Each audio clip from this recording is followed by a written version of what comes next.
Capítulo 4. El candidato de los paras. El sábado 10 de junio de 1995, una bomba de regular poder explosivo mató en el Parque San Antonio de Medellín a 29 personas y dejó heridas a 207. Ante un hecho de semejante magnitud, un atentado contra agentes que disfrutaban con su familia el descanso de fin de semana, el gobierno nacional ordenó una investigación especial y prometió tener resultados en 72 horas. La Fiscalía, la Policía y el DAS unieron esfuerzos para adelantar una investigación conjunta que permitiera dar con el paradero de los delincuentes. La Curia Metropolitana condenó el hecho y ordenó que lo recaudado en una misa de solidaridad cristiana se le entregara a los afectados por la tragedia. El alcalde, Sergio Naranjo, dijo que se trataba de un hecho aislado, y el gobernador de Antioquia, Álvaro Uribe Vélez, pidió que se decretara el estado de conmoción interior. Ante esta curiosa intervención del mandatario seccional, el alcalde de la ciudad, Sergio Naranjo, tuvo que explicar que una medida tan drástica se convertía por sí sola en otro elemento desestabilizador, y el representante a la Cámara, Benjamín Higuita Rivera, rechazó la propuesta y consideró que la conmoción interior era la antesala para imponer la figura de los alcaldes militares. Esa era, claro está, la idea del gobernador. Un mes antes, el 10 de mayo, había aplicado la medida en Amalfi, una tradicional población del nordeste antioqueño. Los habitantes protestaron. En ese momento se trataba de algo insólito, y su municipio sería el único que tendría alcalde militar en todo el territorio nacional, pero el gobernador fue inflexible. ¿Cómo quieren ustedes que controle la violencia?, le preguntó a la delegación que lo visitó para pedirle que no lo sancionara. Yo no encuentro otra forma. Ustedes están en mitad de la zona roja y allá hay presencia de paramilitares, de bandidos del ELN, de narcotráfico y de delincuencia común. Pero, señor gobernador, le dijo uno de los delegados, lo único que ha sucedido en Amalfi en mucho tiempo es el atentado contra el anterior alcalde, que por fortuna no tuvo ninguna consecuencia que lamentar. Sí la tuvo, respondió el gobernador. Si no se tratara de algo grave, ¿qué calificativo le dan ustedes a la renuncia del señor Francisco Quintero? Pero eso no es tan grave como para que usted nos mande a un militar, le dijo otro delegado. La tarea del ejército ha sido efectiva y desde hace un mes no se presenta ningún acto violento. Pues me alegro, concluyó enérgicamente el gobernador, pero para mí la situación sí es grave. Y es más, donde un alcalde sea asesinado por razones de orden público general u obligado a renunciar por una acción de los violentos, solicitaré el nombramiento de alcalde militar. De manera que pocos días después, Juan Francisco Díaz Quiñones, capitán del ejército, llegó a Amalfi con instrucciones precisas. El presidente Samper nos dio vía libre para que acabemos con la violencia, le explicó el gobernador. La situación de orden público en ese municipio es sumamente grave. Las amenazas, el chantaje, el boleteo y la intimidación a las autoridades legítimas han provocado serias dificultades a la administración local y han hecho que sus habitantes entren en pánico. El capitán asintió sin decir una sola palabra. Para él se trataba de una orden, y al día siguiente salió a imponer orden en un sitio donde, según el alcalde encargado, Jesús Iván Marulanda, no pasaba nada que sustentara semejante determinación. La última noticia grave que tuvimos en este pueblo, le dijo un parroquiano al periodista de la televisión que visitó la zona, fue el nacimiento de Fiel Castaño. Pero no vaya a decir que le dije algo así porque me matan. Porque Fidel Castaño Gil, el individuo que organizó el primer ejército paramilitar financiado por los narcotraficantes, nació en Amalfi. El periodista se limitó a reseñar en su crónica que la comunidad y las autoridades creen que no existe una manifestación de violencia abierta ni hechos contundentes que lleven a pensar que el pueblo está cercado o que el ejército y la policía hayan perdido el control del orden público. Ante el nombramiento del oficial, el senador Omar Flores Vélez calificó la medida de ineficaz y anticivilista, y el representante a la Cámara, Manuel Ramiro Velázquez, dijo que el gobernador y el presidente habían sido asaltados en su buena fe. Pero ¿fue asaltado el gobernador en su buena fe? De las medidas tomadas por él podría deducirse lo contrario. Ante la oleada de violencia que sacudió al Urabá antioqueño en el año de 1994, el nuevo funcionario, que se posesionó el 1 de enero del 95, participó en una reunión promovida por los alcaldes de la zona, la cual se efectuó en Medellín el 17 de enero. En ella, los mandatarios municipales recientemente elegidos dieron cuenta de que seguía vigente el pacto de apartado, que buscaba llegar a un entendimiento entre los grupos políticos para buscarle una salida al conflicto. Al recopilar los hechos recientes, las autoridades comprobaron que la zona estaba infestada de delincuentes comunes y de guerrilleros, que el enfrentamiento que habían protagonizado paramilitares y miembros de las FARC y del ELN en el norte del país parecía comenzar a trasladarse a esa zona y que las masacres no daban tregua. 2 en los pocos días transcurridos a partir del 1 de enero, con un saldo de 11 personas muertas en Turbo y Necoclí, que las autoridades atribuyeron a una disidencia del EPL, especie que fue rechazada por voceros del Partido Comunista y de la Unión Patriótica. Algunos de los participantes dijeron que la escalada de violencia obedecía a la inminente elección de las directivas del Sindicato Nacional de los Trabajadores de la Industria del Agro, Sintra-Inagro, y todos expresaron su preocupación porque la primera víctima de los nuevos escenarios de guerra sería la población civil. Se denunció que habían comenzado los desplazamientos masivos de los habitantes, tanto que ya podría hablarse de un éxodo, y mientras unos denunciaron a la guerrilla, otros dijeron que eran los paramilitares los autores de la perturbación. Pero en general se pidió que el pacto político se convirtiera en una herramienta eficaz para garantizar la tranquilidad de la zona.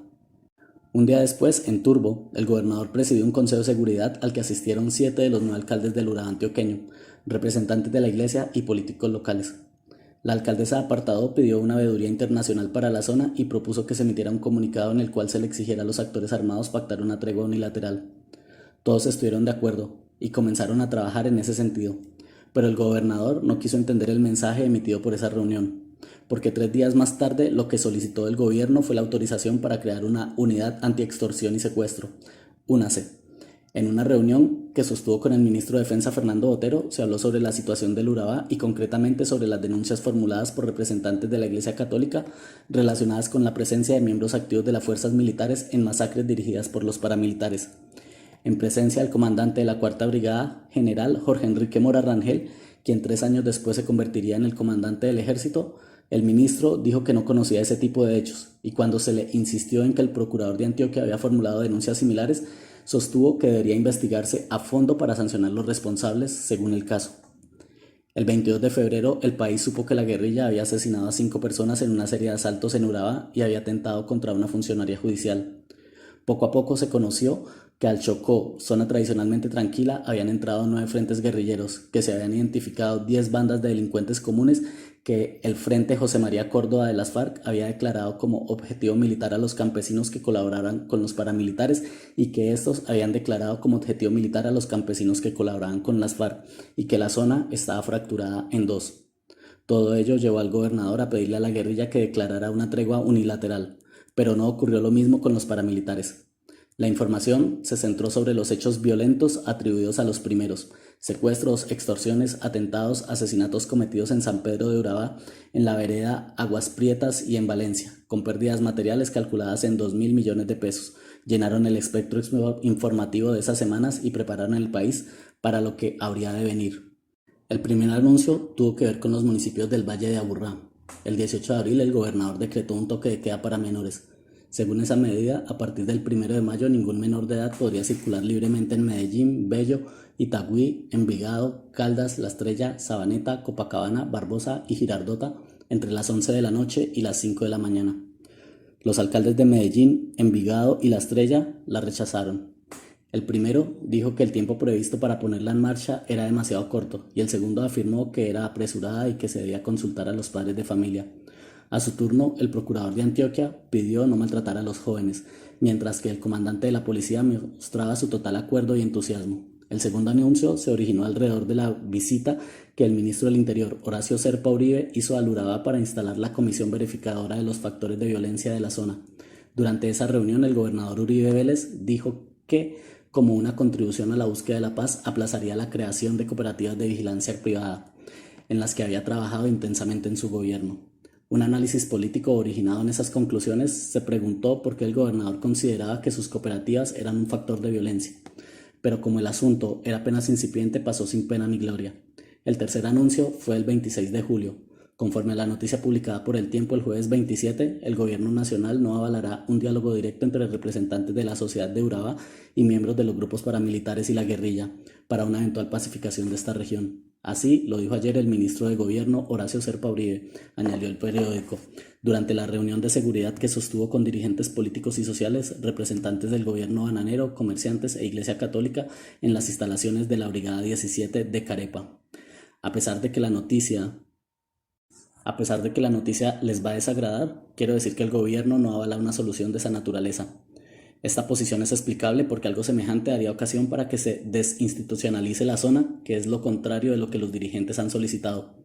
El diálogo directo y arreglo entre paramilitares y la guerrilla en la zona bananera antioqueña significaría la repartición de ese territorio entre las FARC y Fidel Castaño, aclaró Serpa. Escéptico, el gobernador Uribe Vélez opinó que la afirmación de Serpa no sería un obstáculo para persistir en la búsqueda de la paz. En la noche del sábado 12 de agosto, los paramilitares asesinaron a 32 personas en Urabá, 18 de ellas en la polvorosa e inolvidable masacre de Chigorodó. El país, aterrorizado, oyó como el presidente de Univán y de la junta directiva de la Asociación de Bananeros de Urabá, Augura, Juan Felipe Gavina, le decía a Samper durante la visita de emergencia que realizó con 9 de sus ministros a la zona que la preocupación de su gremio era exclusivamente la seguridad. Queremos sosiego, dijo Gaviria antes de ceder la palabra al gobernador. Uribe Vélez sostuvo entonces una tesis que acentuaría aún más sus discrepancias con el gobierno central. El Estado, dijo, debe tener absoluta firmeza y determinación para combatir los factores de violencia y negociar con sus principales actores cuando ellos demuestren una voluntad de diálogo. En ese momento ya había redondeado su idea en torno a la hipotética solución de un conflicto que en Colombia no se remonta a 1948, como generalmente se ha creído, sino a 2 años antes, cuando el Partido Conservador llegó al poder sin la posibilidad de ejercer una acción efectiva por cuanto era nítidamente minoritario en las cámaras. Los conservadores, dirigidos por Laureano Gómez, desataron una violencia extrema, lo que llevó al jefe indiscutible del liberalismo, Jorge Eliezer Gaitán, a presidir enormes manifestaciones en Bogotá para reclamar del gobierno de Mariano Spira Pérez el cumplimiento de las garantías constitucionales básicas. Como vocero de un pueblo sumido en la angustia provocada por la violencia del régimen, Gaitán pronunció en 1947 uno de sus discursos memorables a favor de la convivencia y el respeto por los derechos ciudadanos, que desde entonces se conoce como Oración por la Paz, pero fue la manifestación del silencio, en febrero 7 de 1948, la que conmovió de manera más honda la conciencia de los colombianos. En ella, cerca de 100.000 habitantes de una ciudad que escasamente llegaba a 300.000, desfilaron silenciosamente hacia la Plaza de Bolívar, agitando un mar de pañuelos blancos. Gaitán habló entonces como único orador ante una multitud que lo oyó en absoluto silencio. Su discurso no demoró más de 12 minutos. Días más tarde, ante una de las primeras masacres que se presentaron en esa etapa de la violencia política en Colombia, febrero 15 de 1948, pronunció en Manizales su oración por los humildes. El clima era espeso. Cuando lo asesinaron, millones de personas se volcaron sobre las calles para rechazar el crimen. En muchas ciudades del país, no solo en Bogotá, hubo saqueos, muertes e incendios. El país había perdido a su más auténtico líder y la lucha por el poder jamás volvería a ser la misma. ¿Qué pensaba Álvaro Uribe de una violencia en la que nació, creció y vivió desde siempre? Sus soluciones eran drásticas. Por ese entonces, volvamos a 1994, él mismo había sufrido el asesinato de su padre, fueran cuales fueran las circunstancias que rodearon a ese hecho, las heridas infligidas a su hermano y el intento de secuestro de su hermana. Las amenazas que le llegaban a su despacho eran casi diarias. Usted no va a salir vivo de aquí, le decían, y le encimaban cuantos términos gruesos tuvieran a mano los criminales, de manera que él se sentía acorralado, y cuando alguien se siente acorralado arranca por la calle del medio. Para Álvaro Uribe, la calle del medio tuvo 2 sentidos: la organización de las Convivir y la intervención internacional. Las Convivir. Álvaro Uribe, que ha sido su más caracterizado defensor, pasa hoy por ser el autor de la fórmula. En realidad no, fue Rafael Pardo, ministro de Defensa de César Gaviria, quien dictó el decreto de ley para reorganizar la seguridad privada, regular las compañías de vigilancia y autorizar la creación de los departamentos de seguridad en empresas rurales y urbanas. Para ese momento, el gobierno de Gaviria estaba en su declive y la nueva norma solo alcanzó a entrar en vigencia de manera que fue Fernando Botero, primer ministro de Defensa de Ernesto Samper, quien las puso en funcionamiento. Lo hizo mediante una resolución que fue demandada por inconstitucional. El asunto entró entonces en el terreno jurídico, que es, aparte de la guerra, el escenario donde se cumplen y no se resuelven jamás los temas que le interesan a los colombianos. Botero propuso que se establecieran en todo el país llamándolas cooperativas de seguridad y pidió que se les dedicara a informar a las autoridades, policía, ejército, fiscalía y procuraduría, de las irregularidades que se presentaban en su área de acción con el fin de facilitar la captura de los delincuentes y ayudar en la judicialización de los procesos. Originalmente tuvieron una estructura elemental: una agrupación de ciudadanos, un comité coordinador y una central privada de comunicaciones, y solo se habló de dotarlas con armas de corto alcance. En un reciente debate por radio, Uribe señaló que era Horacio Serpa, su contradictor en la campaña por la presidencia, quien había tenido el encargo de reglamentarlas. En el momento en que se pusieron en marcha, Serpa era el ministro del Interior. Allí, Uribe informó que en el gobierno de Samper las Convivir habían sido 690, de las cuales 70 se habían puesto en funcionamiento en Antioquia. Serpa lo contradijo. Según él, en Cartagena se opuso resueltamente a su organización con el argumento de que vincular a los particulares en contra de lo que dice la Constitución a una lucha militar era absolutamente inconveniente. En ese momento, 1994, las famosas autodefensas se habían convertido en un grupo de maleantes que acosaban al país y creaban toda clase de inconvenientes. Hubo un gran debate nacional y finalmente el gobierno, no el ministerio que yo regentaba, sino el gobierno, bajo la dirección del presidente de la República, expidió una resolución mediante la cual se permitía la existencia de núcleos de ciudadanos que por medio de instrumentos de comunicación ayudaran a la lucha contra la subversión. Después, esas organizaciones se convirtieron en bandas de maleantes que terminaron siendo eliminadas por la propia ley. Lo que plantea el doctor Uribe, 1 millón de habitantes vinculados a esta actividad, ya se ha probado 2 veces y en ambas se ha manifestado como lo más inconveniente, como lo más criminal, porque se convierten en bandas de asesinos, en bandas punitivas que terminan asesinando, secuestrando, etc. Todo lo que pasó en diferentes partes del país y en algunas de las Convivir que se crearon en el departamento de Antioquia. Uribe ripostó. Que no me venga a decir el doctor Serpa que las Convivir de Antioquia se convirtieron en bandas de bandidos. Él las conoció. Él fue muchas veces a Antioquia. Lo llevaron a Urabá como ministro del Interior y allí lo que hizo fue darles un gran apoyo. Lo que yo hice fue ceñirme rigurosamente a la ley de la administración Gaviria y el decreto de la administración Samper y organizar transparentemente a la ciudadanía para apoyar a la fuerza pública. Cuando surgieron las Convivir, el problema fue puramente jurídico. Pero mientras las Cortes resolvían su arduo debate, Uribe, quien se acaba de posesionar como gobernador de Antioquia, decidió ponerlas en marcha sin dilación. De acuerdo con Plinio Apuleyo Mendoza, el más caracterizado periodista colombiano de extrema derecha, las Convivir entran con mucha naturalidad en el esquema de Estado comunitario que se desarrolla en Antioquia. Si la comunidad se organiza y juega un papel nunca antes jugado en programas como la educación, la salud o la capacitación o la seguridad, también es un asunto en el cual le corresponde intervenir. Y luego, dentro del juego malévolo de las palabras que acostumbra Apuleyo, añade una frase cuidadosa con la que vende melosamente su idea política. Urabá y muchos pueblos del norte y del sureste antioqueño están en la mira de la guerrilla. Secuestros, asaltos, asesinatos, milicias, camiones incendiados oscurecen un panorama que de otro modo resultaría cargado de luminosas promesas. Apuleyo fomenta certeramente el miedo. En la misma crónica sostiene que las Convivir no se entienden si no se reconoce una triste realidad. La guerrilla puede estar en todas partes, lista para dar un cerpazo, mientras que los soldados y policías venidos de Boyacá o de Nariño se mueven inseguros en tierra extraña. No saben en quién confiar y en quién no. Su labor preventiva o sus acciones de inteligencia son prácticamente nulas. En estas condiciones, quien mejor puede prestarles un servicio y protegerse a sí misma es la población. Tal es la idea de base que ha inspirado la creación en Antioquia de 71 Convivir. Hay 14 en formación y se espera que para fin de año todos los 125 municipios tengan la suya. ¿Qué hacen? Esencialmente una cosa: cuidar el entorno. Si un asociado, por ejemplo, ve 2 hombres a la orilla del Cauca con atarrayas demasiado nuevas, informa de inmediato. Podrían ser guerrilleros y no pescadores.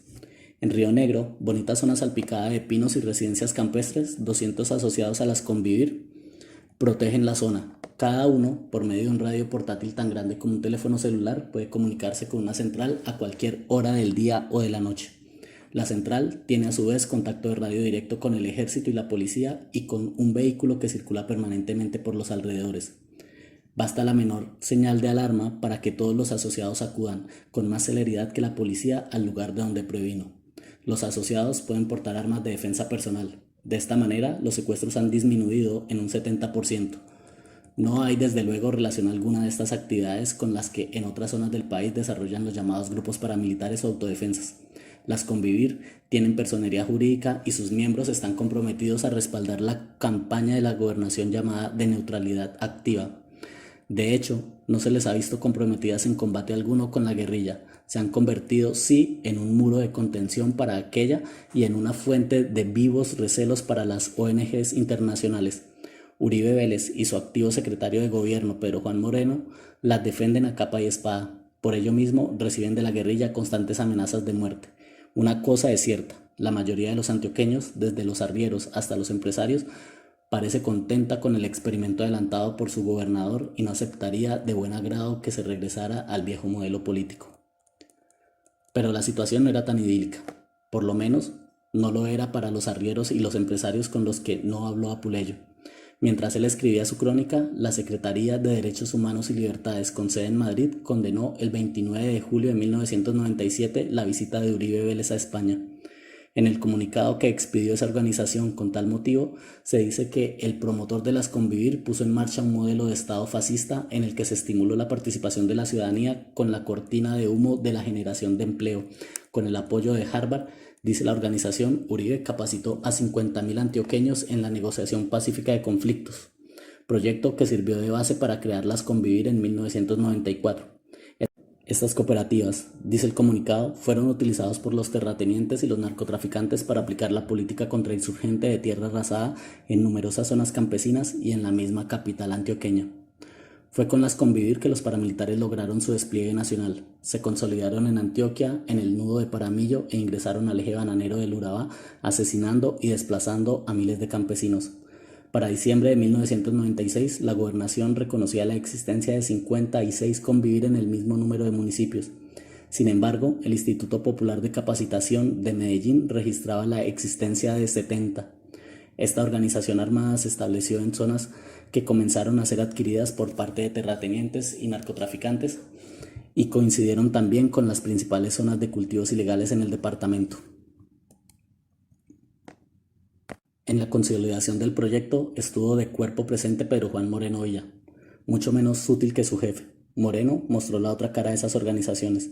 En una carta de respuesta a Gloria Cuartas, alcaldesa de Apartadó, quien el 10 de abril de 1997 le había expresado al gobernador su inconformidad con la organización de una Convivir en su municipio, el entonces secretario de Gobernación condena a los defensores de los derechos humanos a quienes califica de ególatras. Se trata de un curioso documento recuperado por Al Giordano, que vale la pena reproducir con su puntuación y redacción originales. En relación con el mensaje mencionado del 1004 del 97 dirigido al gobernador, permítame demostrarle lo siguiente. Cae usted en los mismos errores cometidos por los directores de conocidas asociaciones de defensa de los derechos humanos. En otras palabras, ellos creen que son los profesores de una materia que no conocen y de la que luego piden explicaciones. Además de esto, su egolatría protagonista la lleva a difundir un mensaje a diferentes sectores de la sociedad a los que usted envía su versión incompleta y deformada de la situación.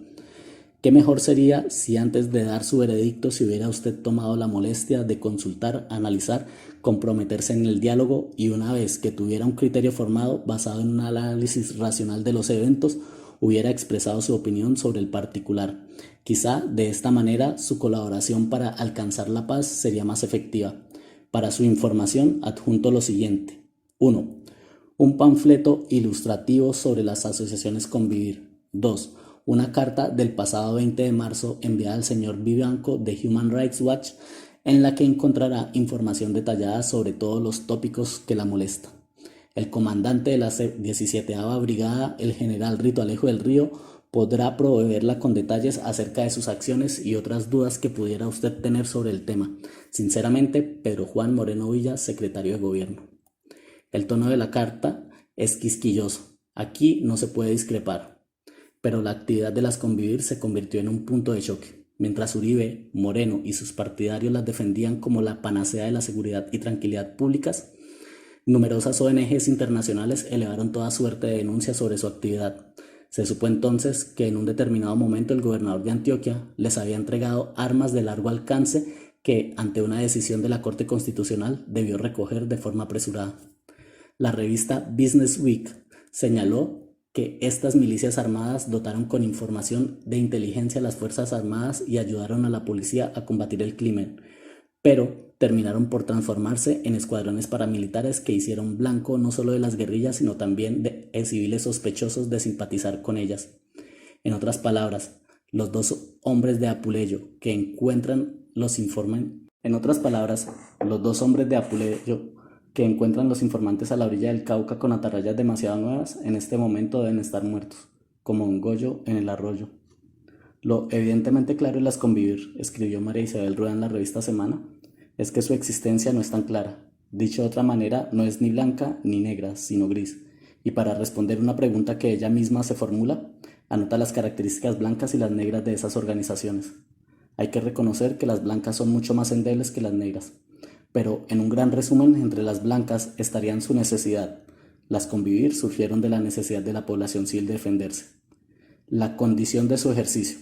Las convivir son un mecanismo legal para que la ciudadanía no tenga que aliarse con expresiones criminales, sea la guerrilla o sean los grupos paramilitares para defenderse. Sus funciones.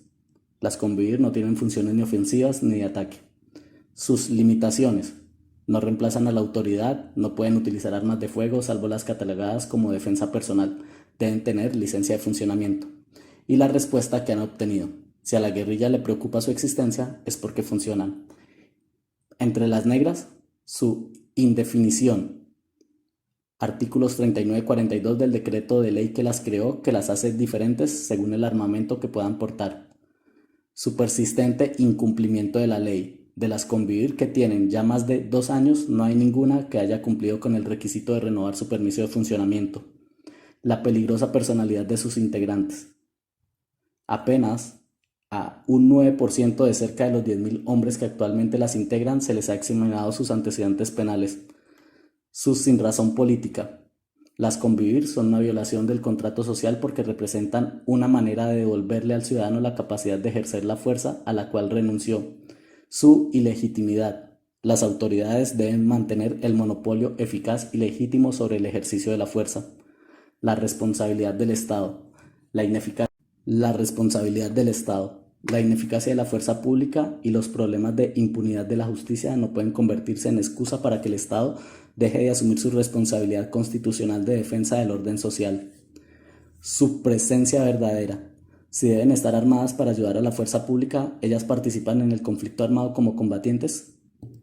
Su peligro. Al contrario de servir para remover la indiferencia de la población, convierten a esa misma población en blanco de la insurgencia al no permitir distinguir quienes participan directamente en el conflicto y quienes no. Y su actuación tendenciosa. No es cierto que carezcan de color político, fueran concebidas para realizar labores de apoyo a la fuerza pública en su tarea antiguerrillera, o sea, que están señalando específicamente contra qué enemigos se tienen que dirigir.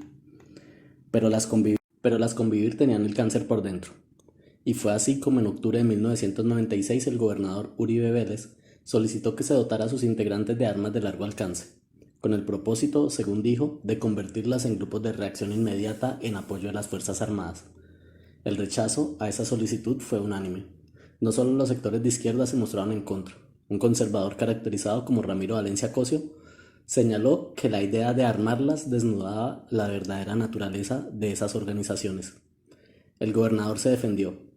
Este año, le dijo a Semana, hemos recibido visitas de Amnistía Internacional y de American Watch, y ninguna de las dos organizaciones ha encontrado nada irregular en el funcionamiento de las convivir. Desde que fueron creadas las asociaciones, solo se ha registrado un caso de extorsión que fue rápidamente neutralizado. Hay consenso, en cambio, en el papel tan positivo que han jugado en materia de seguridad, y no son pocos los finqueros que han podido regresar a sus fincas gracias a ellas. Ahora bien, ¿cuándo regresaron?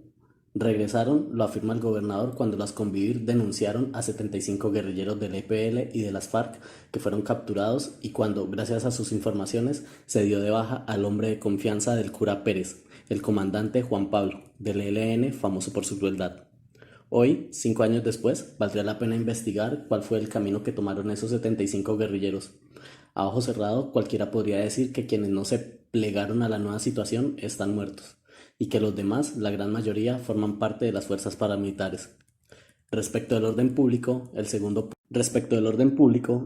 punto de importancia para el gobernador, después de las convivir, fue el de la intervención internacional. El 20 de febrero de 1996, ante la reunión de los mandatarios seccionales con el presidente de la República, Uribe lanzó por primera vez su propuesta. En realidad, no es una propuesta, dijo el gobernador, es más bien una alternativa que puede considerarse. La noticia de primera plana en el tiempo fue escueta. El periódico recogió las declaraciones del funcionario antes de entrar a la reunión.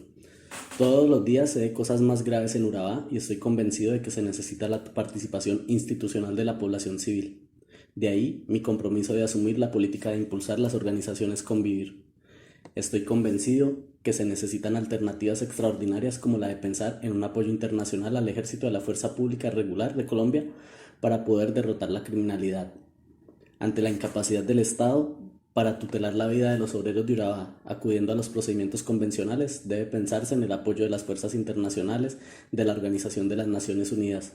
No quiero entrar en polémicas con el gobierno, terminó Uribe. Quiero simplemente sembrar la idea, proponer este debate, suscitar una reflexión nacional sobre este tema, ya que con los procedimientos convencionales con los cuales hemos venido enfrentando la criminalidad no hemos salido exitosos. Aunque el alto gobierno oyó esa propuesta o alternativa como quien oye llover, Uribe siguió trabajando sobre ella y ahora forma parte de su agenda internacional. Bajo un eventual gobierno suyo, la guerra en Colombia se verá enriquecida por la presencia de tropas extranjeras. Es posible que jamás llegue a concretarse semejante medida, porque, pese a todo, los mecanismos institucionales del país siguen siendo muy fuertes, pero ahí está en las insondables e imprevisibles obsesiones de un testarudo. ¿Cambió el panorama de la guerra durante la gobernación de Uribe? Muy poco. En una visita que por invitación de la Conferencia Episcopal efectuó al Urabá la organización holandesa de defensa de derechos humanos Paz Christi, encaminada a decir sobre la veeduría internacional pedida por los alcaldes, una de las 3 representantes de la misma señaló que no hay voluntad de paz de los actores en el conflicto. Se sigue matando a las personas y es increíble que nadie diga nada. Así las cosas, dijeron las delegadas, una misión internacional de observadores se vería impotente para trabajar en Urabá debido al temor y a la intimidación que allí existen y que se manifiesta en la impunidad y la ley del silencio imperantes. Para Paz Christi, agregó la vocera, en la zona no se puede aplicar el término veeduría, toda vez que no existe un acuerdo en ese sentido entre las partes enfrentadas. El objetivo de una misión de esa naturaleza debe ser el de apoyar los esfuerzos de paz de la población civil, tratar de iniciar un diálogo entre las partes enfrentadas, estimular un acuerdo para que se respete el derecho internacional humanitario y denunciar las violaciones a ese derecho. Sin embargo, los esfuerzos en que se empeñó la comunidad para buscar la ayuda no militar de organizaciones internacionales siguieron a la orden del día. El 7 de marzo, una nueva misión de Paz Christi inició un recorrido por el Urabá. La presidía el obispo de Rotterdam, Adriano van Luin. Los delegados se reunieron con representantes de la Iglesia, con las autoridades municipales, delegados de la Procuraduría y de la Defensoría del Pueblo, representantes de la Fiscalía, empresarios y trabajadores, autoridades policiales y de ejército, comerciantes y líderes comunales, y estudiaron la posibilidad de integrar una comisión internacional de observadores. Nuestra ayuda será de solidaridad con la población inerme. Trataremos de aportar una forma para la reconciliación de las partes en conflicto, dijo Van Luin, y anunció que esperan poner en práctica en Urabá la experiencia que la organización tiene en varias regiones de conflicto en el mundo, como en el Medio Oriente, la ex Yugoslavia, Sudán, Sudáfrica y Chechenia. Pero la visita no condujo a nada, y el 26 de febrero de 1996, 6 días después del anuncio de la internacionalización del conflicto hecha por Uribe Vélez, la guerrilla incendió la casa de la hacienda Guacharacas, propiedad de su familia, ubicada en el municipio de San Roque, y protagonizó nuevos ataques que fueron respondidos por los paramilitares con sevicia. En un ataque sangriento, las autodefensas dejaron 14 parroquianos muertos en Segovia. Ante las masacres continuadas de marzo y abril, Samper anunció que su gobierno estaba en pie de guerra con la subversión. Precisó que se crearían zonas especiales de orden público. La primera en Urabá. Señaló que la policía no se retirará de ningún municipio y oyó impasible cómo los altos oficiales del ejército informaban que esa institución estaba en capacidad de ganar la guerra. El gobernador de Antioquia, Uribe Vélez, sostuvo que ante esa noticia consideraba innecesario insistir en su propuesta de internacionalizar el conflicto. Una vez en Medellín, Uribe se reunió con sus asesores y resolvió que el Urabá antioqueño no sería declarado zona especial. ¿Por qué esa determinación? No se obtuvo ninguna respuesta, pero resolvió, eso sí, que se tomaría una serie de medidas restrictivas. Impidió que los establecimientos públicos funcionaran más allá de las 12 de la noche, prohibió utilizar motocicletas entre las 8 de la noche y las 5 de la mañana, determinó que los parrilleros no podían usar cascos y aplicó con rigor la prohibición de vender licores a menores de edad. ¿Suficiente para la tremenda situación de orden público que vivía la zona? Tal vez no, pero según el PC, no podía proceder de otra manera porque aún no había terminado el avance de los paramilitares. A finales de marzo, los hombres de Carlos Castaño llegaron al Bajo Cauca antioqueño. Los 7 municipios de esa zona denunciaron ante las autoridades departamentales la presencia de grupos extraños. Como por razones de seguridad, los mensajes iban sin firmas. Se dijo que eran anónimos y ningún funcionario atendió a esas quejas. En los primeros días de abril, los paramilitares atacaron a Valdivia, uno de esos municipios, y mataron a 10 vecinos. Luego se dejaron ver en Cáceres, donde secuestraron a un maestro, y en Tarazá, poblado en el que asesinaron a varios campesinos acusándolos de colaborar con la guerrilla. El 22 de abril, personas sin identificar mataron en Segovia a 15 personas. En una noticia publicada el 2 de mayo en El Tiempo, se dio cuenta exacta de una de las razones de estos ataques.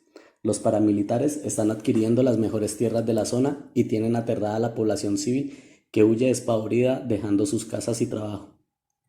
Entonces, un nuevo mensaje dirigido al gobernador con copias a la Procuraduría, la Personería, la Oficina de Derechos Humanos y la Cruz Roja precisaron su indignación por la indiferencia del ejército y la policía, acantonados en 2 bases militares, una en Tarazá y otra en Caucasia, y acusaron a los alcaldes de esas localidades de hacérselos de la vista gorda.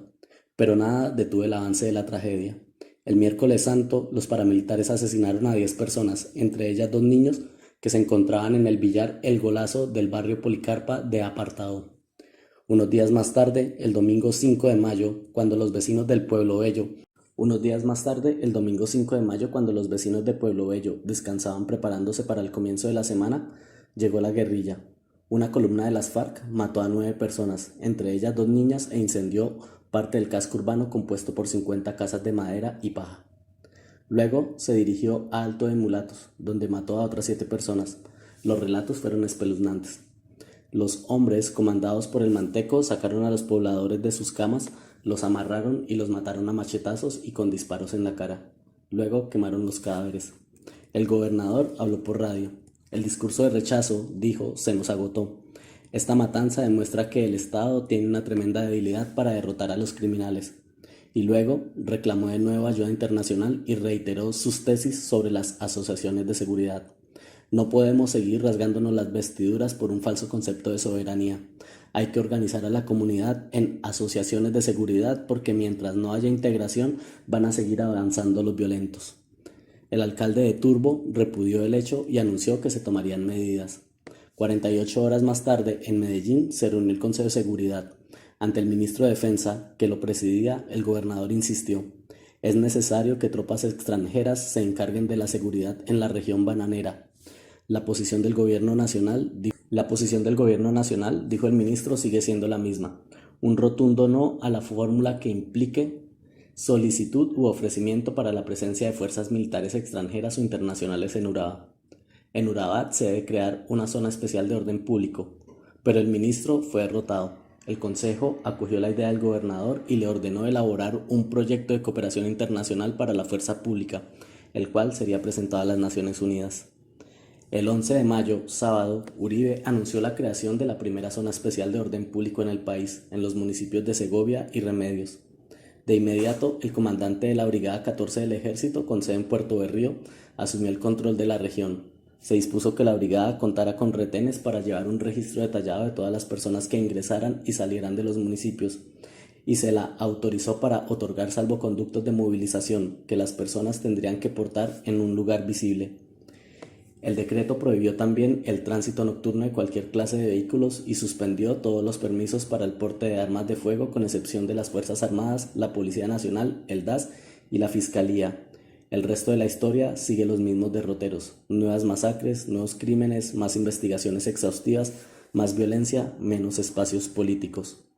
El avance paramilitar durante la gestión de Uribe fue dramático.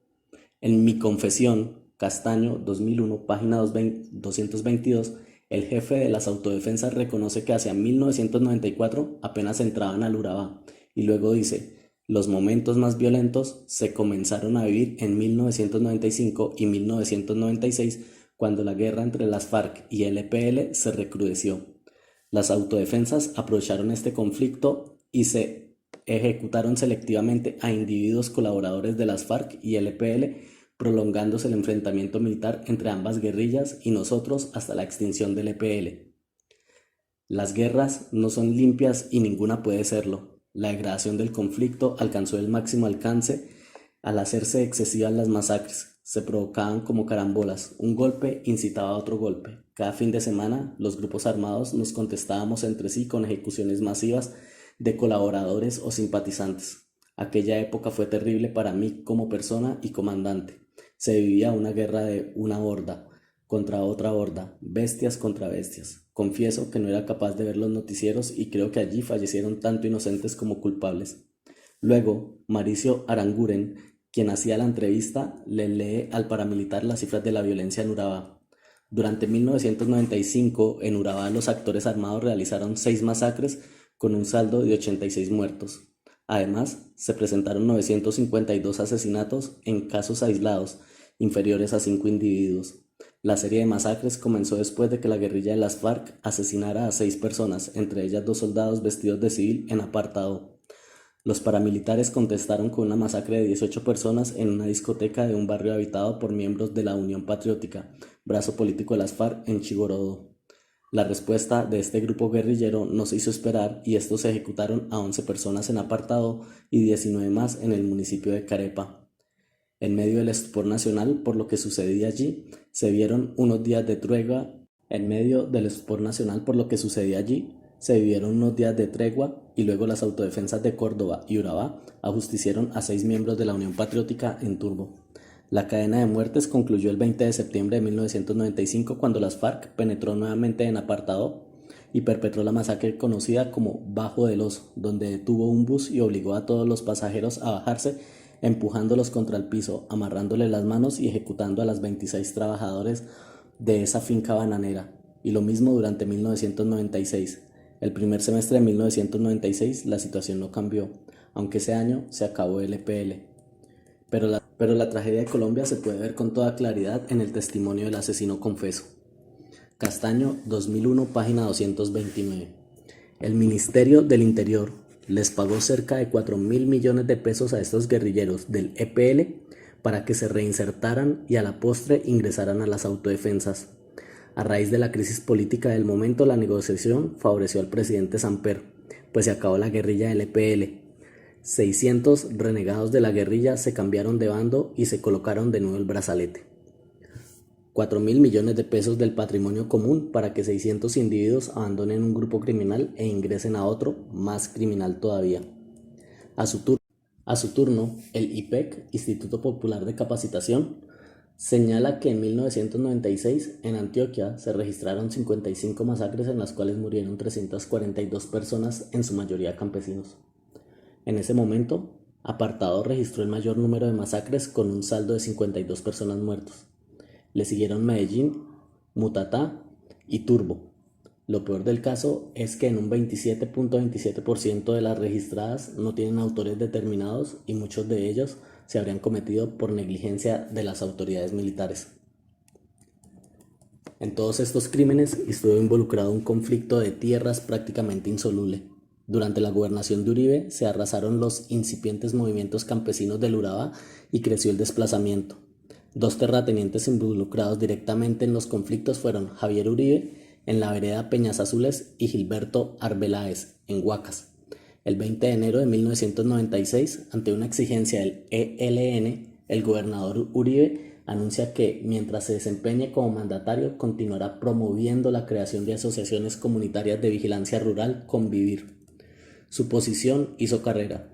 El 17 de mayo, ante la 9ª Asamblea de Afiliados de la Asociación de Ganaderos del Atlántico y Zona Norte, ASOGANORTE, Rodrigo García, presidente de la Federación de Ganaderos de Córdoba, les pidió empuñar las armas en su defensa y puso como ejemplo la situación de Córdoba, en donde gracias a ese mecanismo se vive ahora un oasis de paz.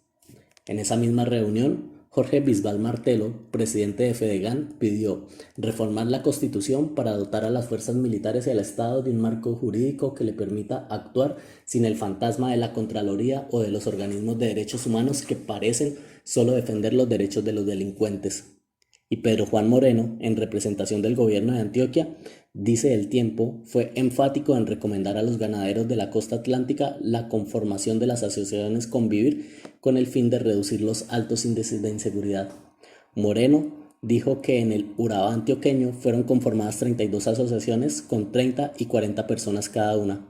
Recordó que no son grupos de choque, sino inteligencia y colaboración con las autoridades.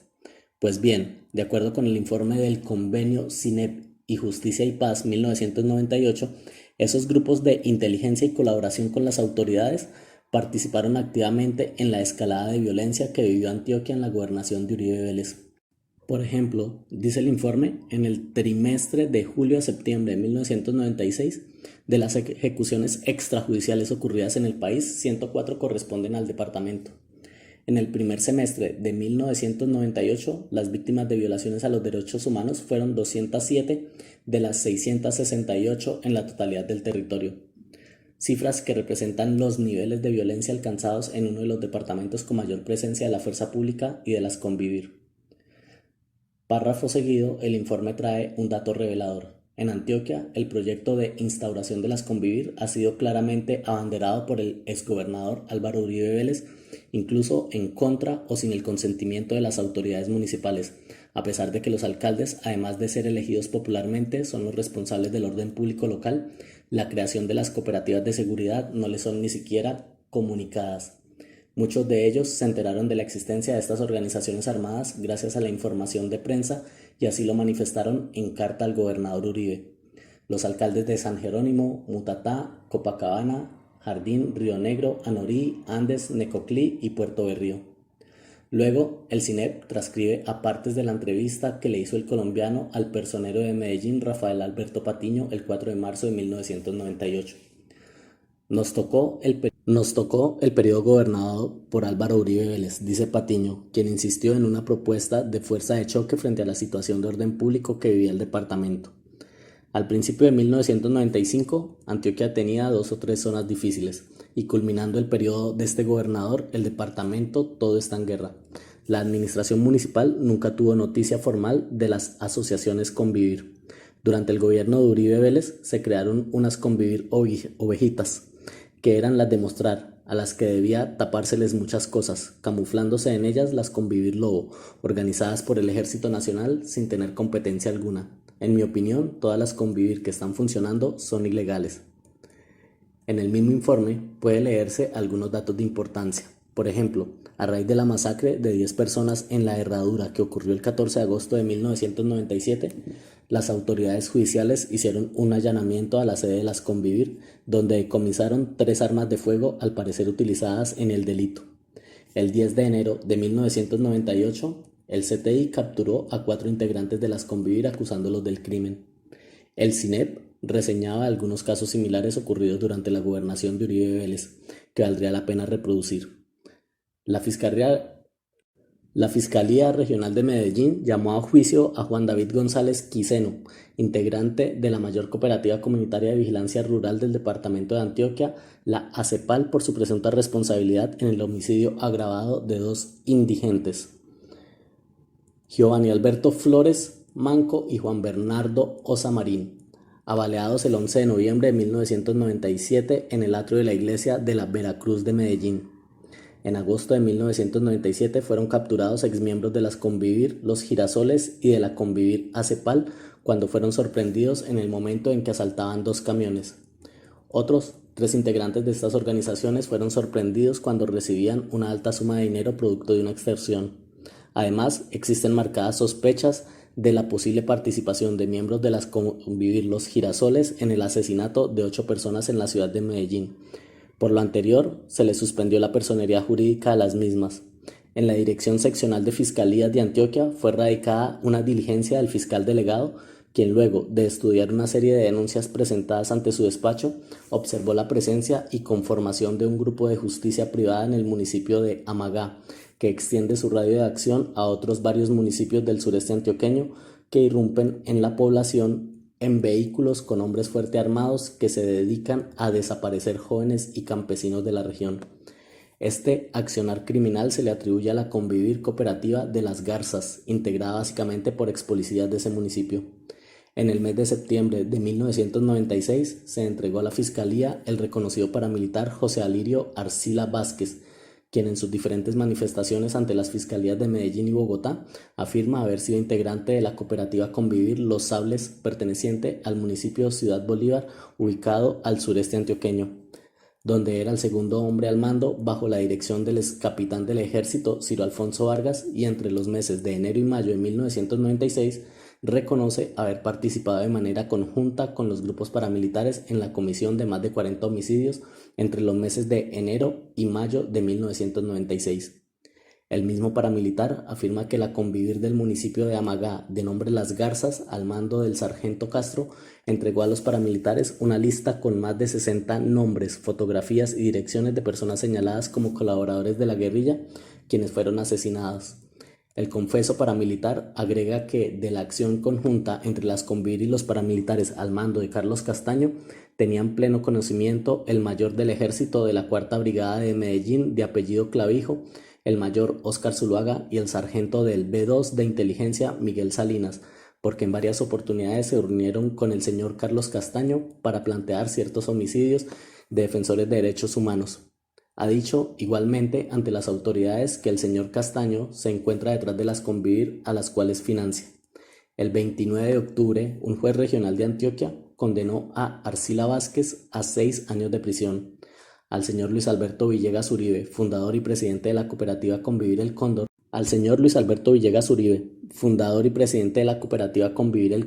con sede en el corregimiento de San José del Nus, del municipio Maceo de Antioquia, se le impuso medida de aseguramiento consistente en la detención preventiva por colaboración con actividades de grupos paramilitares en el sector. De las pruebas recaudadas por la Fiscalía consta que el señor Villegas es un ganadero de la región quien se encargaba de la recolección de cuotas para el funcionamiento de las convivir y de dar información a los grupos de autodefensa. También se presume su participación en la coordinación de algunas masacres ocurridas en la zona del nordeste antioqueño. Al parecer, en los vehículos de las convivir se desplazaban los miembros de las autodefensas, y todo indica que no solo el señor Villegas Uribe tenía relación con los grupos al margen de la ley, sino también miembros de la fuerza pública de los municipios de Santo Domingo, Maceo y San Roque, y los corregimientos de Cristales, San José del Nus. Investigaciones adelantadas por la Fiscalía de Medellín indican que los señores Óscar Restrepo Silva y Henry de Jesús Restrepo López, integrantes de la convivir Las Guacamayas, operan permanentemente con paramilitares del Magdalena Medio y narcotraficantes. Se les ve fuertemente armados y mantienen relaciones de amistad con el Estado Mayor de la Brigada de Puerto Berrío y con la policía.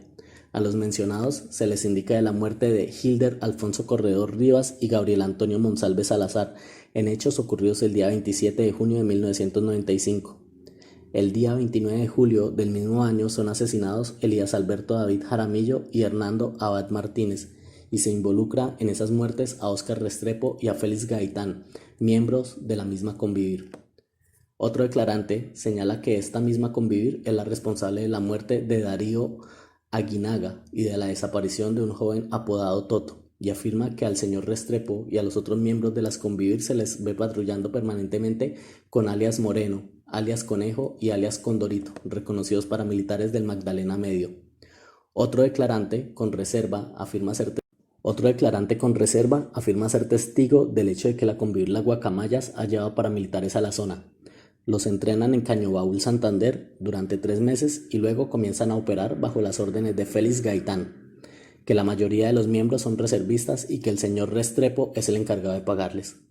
Que la mencionada situación se incrementó desde cuando asignaron al general Faruk Yanine Díaz como comandante de la Brigada 16. Cuando los carros entraban a la brigada, se abastecían de remesas y salían para los campamentos de las autodefensas. El mismo testigo cuenta que él me ha llevado a trabajar a la finca del señor Salomón Valencia, pero una vez allí se dio cuenta que era la base de un grupo paramilitar y al poco tiempo se le advirtió sobre la presencia del señor Félix Gaitán, paramilitar del Magdalena Medio, quien visitó la finca fuertemente escoltado, y agrega que llevaron una señora y 3 muchachos, los torturaron, a la señora le rasparon el estómago y con motosierra partieron a los otros.